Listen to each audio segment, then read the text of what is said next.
ইন্নাল হামদুলিল্লাহ নাহমাদুহু ওয়া নাসাল্লি আলা রাসূলিহিল কারীম আম্মা বাদ। আজকে আমি আখিরাতের সম্পর্কে কিছু কথা বলবো।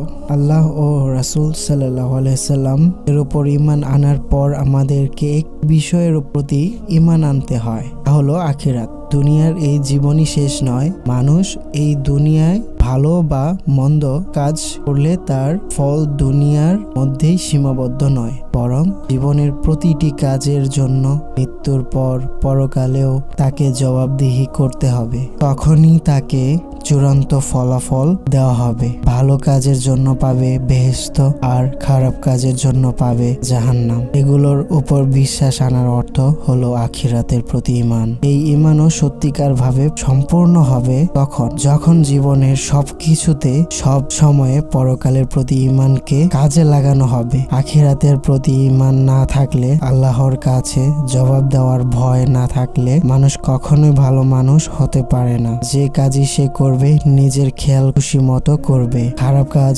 করতে, মানুষ ঠকাতে, মানুষের ওপর জুলুম করতে, দেশের ক্ষতি করতে সে কখনোই পরোয়াই করবে না। ধীরে ধীরে সব মানুষ অসৎ, বৃত্র ও খারাপ প্রকৃতির হয়ে গড়ে উঠবে। দুনিয়ায় নেমে আসবে সীমাহীন অশান্তি। যখন আখিরাতের প্রতি মানুষ ঈমান আনে, তখন আল্লাহর কাছে জবাব দিতে হবে। এই ভয় নিয়ে সে কাজ করবে। সে হয়ে ওঠে এক সুন্দর ও আদর্শ মানুষ।